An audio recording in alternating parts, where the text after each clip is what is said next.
He looked me dead in the eye, in front of his wife, his kids, and a table full of my own cooking, and he called me an ugly old fool. My own son.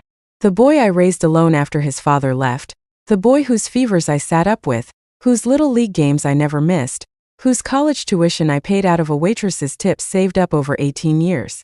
And on Thanksgiving at 76 years old, standing in the dining room of the house I still owned, he told me I was a burden nobody wanted around. So I smiled, I said nothing, I finished my pie. And 2 days later, I picked up the phone and quietly canceled the mortgage payment I had been making on his house for the last 4 years. He had no idea it was coming. He still doesn't know what's coming next. If you're the kind of person who believes family doesn't get a free pass just because you share blood, stay with me on this one. Before I go any further, I want to know where you're watching from tonight. Drop your city or your country down in the comments. I read every single one of them.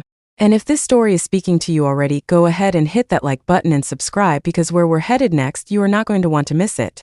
My name is Brenda. I'm 76 years old. I live in a modest house at the end of a quiet street. And until 8 months ago, I thought I understood exactly who my son was. Let me back up and tell you how we got to that dining room table. My husband walked out on us when my son was 6 years old. No warning, no note, just an empty closet and a car missing from the driveway. I had a high school diploma, a part-time job at a diner, and a boy who needed shoes that fit and a roof that didn't leak. I want you to understand something about that version of me. I was not a woman with options. I was a woman with a child and a will. I picked up double shifts. I skipped meals so he wouldn't have to. I sewed patches onto the knees of his jeans until the jeans were more patch than denim. And I never once let him see me cry, because I decided early on that his childhood was not going to be a sad story. It was going to be a story where his mother showed up every single day, no matter what it cost me. He grew up. He did well, better than well. He went to college on loans and grit and a little bit of help from me that I scraped together by selling nearly everything of value I owned, including my mother's wedding ring. He met a woman, got married, had 2 children of his own, and built a life that looked from the outside like the version of the American dream you see in magazines. A nice house in a nice neighborhood. Good jobs. A minivan in the driveway. And I was proud. I want to be honest with you. I was so proud I used to tell strangers in line at the grocery store about him, unprompted, like a fool in love. About 4 years ago, his family hit a rough patch. He came to me, sat at my kitchen table, and told me they were on the verge of losing their house. He said the bank was threatening foreclosure, that his job had cut his hours, that his wife had lost her position at the company she worked for. He didn't ask me directly for money.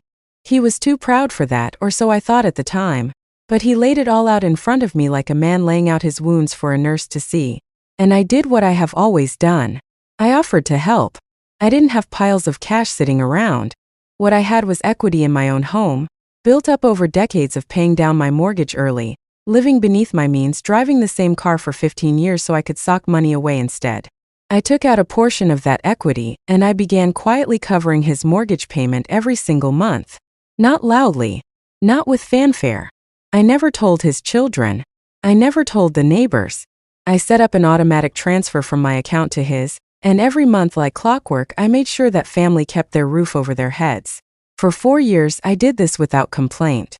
I missed dental work I needed. I put off a knee replacement my doctor said I should have had 2 years ago because I didn't want to touch the money I'd set aside just in case. I wore the same 3 sweaters in rotation every winter. And I told myself it didn't matter because that's what mothers do. That's what love looks like when you're 70-something, and your body reminds you every morning that time is not unlimited. I never once expected a parade. I didn't do it for thanks. But I will tell you honestly, I did expect basic human decency. I expected to be treated like a person who mattered in that house, not like a nuisance to be tolerated twice a year. Which brings me to Thanksgiving. I arrived that afternoon the way I always did, early, with 2 pies I'd baked myself, a casserole dish balanced on my hip, and a card for each of the grandchildren tucked into my purse. The house smelled like turkey and cinnamon, and for a moment, standing in that doorway, I let myself believe it was going to be a good day. It started small. A comment about my hearing aid whistling. A joke about how slow I walk getting up the porch steps. I laughed along the way you do, the way women my age have been trained our whole lives to do. Make yourself smaller, don't make a scene, don't be the difficult old woman nobody wants at the table next year. but it kept building. By the time we sat down to eat, his wife was making pointed comments about how some people don't know when to stop giving unsolicited advice about how the children were being raised. I hadn't said a word about the children all day. I'd simply asked gently whether the youngest one was eating enough vegetables, because the child looked pale to me. That was the extent of my crime. I let it go. I always let it go. But then, over dessert, in front of his children, in front of his in-laws who had also been invited that year, my son set down his fork, looked at me, and said the words that changed everything. He said I was an embarrassment. He said I showed up uninvited to things, that I inserted myself where I wasn't wanted, that frankly at my age with my outdated ideas and my constant hovering I was, and I am quoting him exactly because I will never forget these words as long as I live, an ugly old fool who doesn't know when to just disappear. The table went silent. His wife didn't defend me. His father-in-law stared very intently at his plate. And my own grandchildren, God bless them, looked at me with something between confusion and pity, too young to understand what had just happened, but old enough to know it was ugly. I want you to know what I did in that moment because I think it matters. I did not scream. I did not cry. I did not throw my napkin down and storm out the way you see in the movies. I looked at my son, I said, "Thank you for a lovely dinner." And I finished my slice of pumpkin pie in complete silence while the rest of the table pretended to make small talk around the elephant that had just been set loose in the room. Then I gathered my dishes, kissed my grandchildren goodbye, told everyone to have a safe drive home, and I left. I drove myself home in the dark, 76 years old, hands steady on the wheel, and I did not shed a single tear until I was safely inside my own front door. And then I sat down at my kitchen table, the same table where he once told me about his family losing their house, and I let myself feel every bit of what had just happened. But grief, for me, has never lasted very long before it turns into resolve. By the next morning I had made a decision. I want to pause here and say something directly to you, whoever you are, wherever you're watching this from. If you've ever poured yourself into someone, a child, a spouse, a friend, and been repaid with cruelty, I need you to hear this. You are allowed to stop. Generosity is not a debt you owe forever, and love does not require you to keep funding your own disrespect.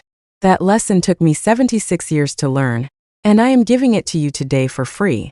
The following Monday I called my bank.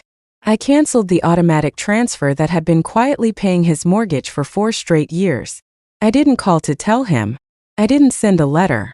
I simply stopped the same quiet way I had started, because I have never been a woman who needed an audience to make a decision about my own money. But I didn't stop there, and this is the part of the story I think you're really going to want to hear. See, over those 4 years, I hadn't just been covering his mortgage out of guilt or obligation. I had also been keeping meticulous records, every payment, every transfer, every dollar dated and documented, because that's simply the kind of woman I am. I worked as a bookkeeper for 30 years before I retired, and old habits don't disappear just because your hands get shaky.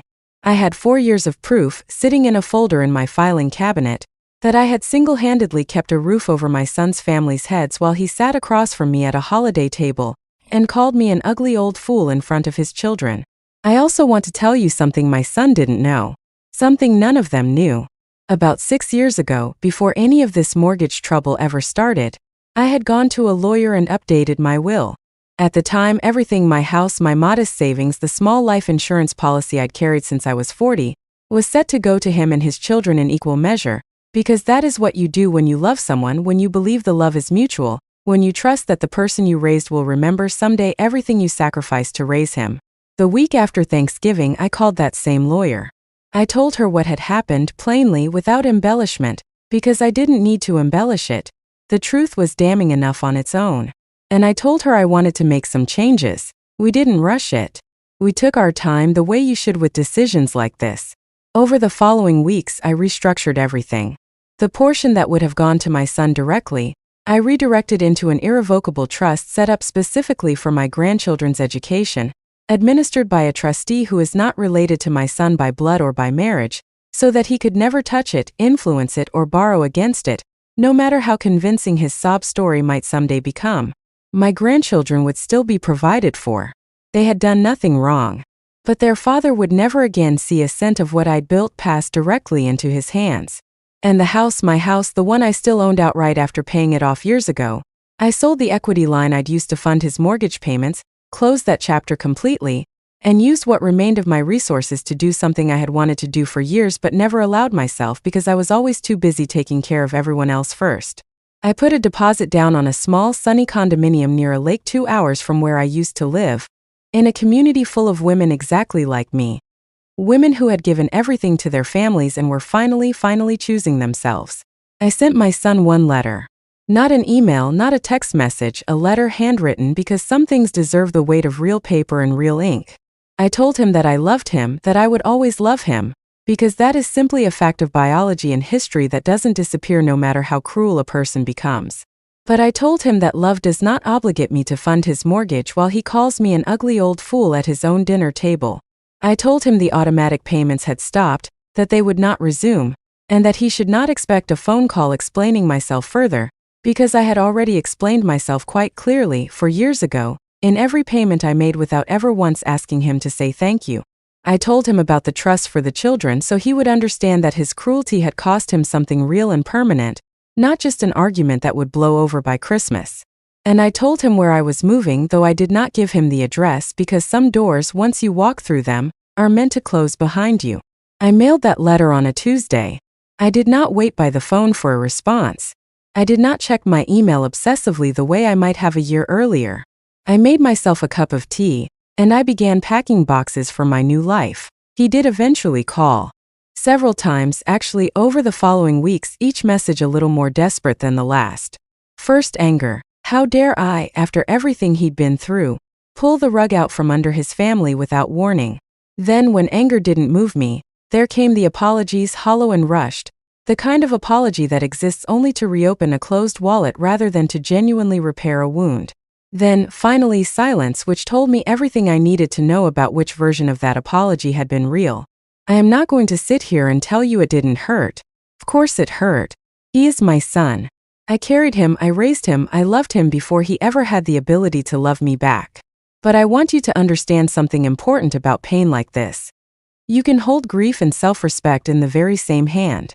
You do not have to choose between loving someone and refusing to let them treat you like garbage. These days, I wake up in my little condo by the lake, and the first thing I see out my window is water catching the morning light. I've joined a walking group. I take a watercolor class on Thursdays with a group of women who, between the 6 of us, have survived more heartbreak than most people could imagine, and yet somehow we still laugh until our sides hurt every single week. I talk to my grandchildren still when they reach out on their own terms because I never wanted this to cost them anything, only him. And every single month, on the day that automatic mortgage payment used to leave my account, I treat myself to something small. A nice dinner out. A new book. Flowers for my own kitchen table, because I decided I was done waiting for someone else to bring them to me. If there is one thing I want you to take from my story tonight, it's this. It is never too late at any age to stop financing your own disrespect. 76 years old, and I finally learned that lesson. Don't wait as long as I did. If this story meant something to you, I need you to do 3 things for me before you go. Hit that subscribe button because there are more stories where this one came from, and I promise you they only get better. Give this video a like if you believe love should never come with a side of cruelty.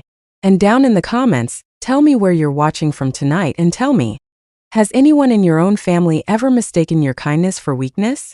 I read every single comment, and I will be right there with you. Until next time. Take care of yourselves, take care of your peace, and never, ever let anyone make you feel small at your own table.